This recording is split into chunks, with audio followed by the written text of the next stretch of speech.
While we're talking about Victoria, you might remember last year the Allan government decided they were going to beef up, quote unquote, their anti-vilification laws. Now, what they actually are going to do is water down their anti-vilification laws. By that, I mean not that they make it harder for you to be vilified. They make it much easier for you to say that you have been vilified, because the rules as they are at the moment is that if you are to prove that hatred has been incited, that you actually need concrete proof. If you are saying this person has incited hatred against a certain group, you actually have to bring the proof that they have done that. The new laws that the Allan government want to pass get rid of all of that. There's no burden of proof whatsoever. It is simply that you have incited hatred, serious contempt, revulsion, or serious ridicule of a protected group. And of course, the protected group used to be racial, religious.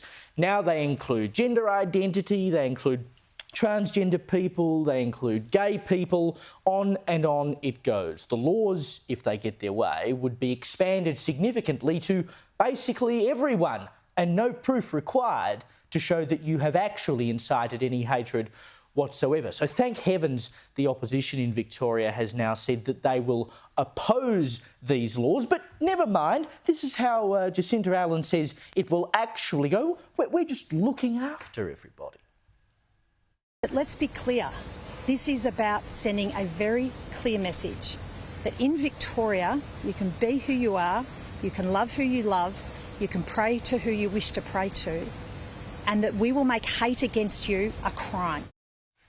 We will make hate against you a crime, because, of course, it is the most important thing for Victoria to be doing right now, to say, oh, my God, there might be a gay person down there who's been allowed to marry for the last 8 years who could be offended by some form of hate, so we've got to change the laws. Now, I'm glad at least that the opposition hasn't taken the bait here, that they have said, yes, we are going to oppose it, because, of course, the concern would have been, and the reason that they've tried to do this, is we have an anti-Semitism problem at the moment, and you use that as the vanguard to push through these laws that are far more expansive than just anti-Semitism. It includes everything you could possibly find in the grab bag. It makes the burden of proof much lower than it ever was. So you get all that through and hope no one notices what you've done. The opposition have said, no, we're not actually going to let you do that, and good on them. Yeah, but they don't have the numbers, so we're thankful for the opposition, but it's going to get up.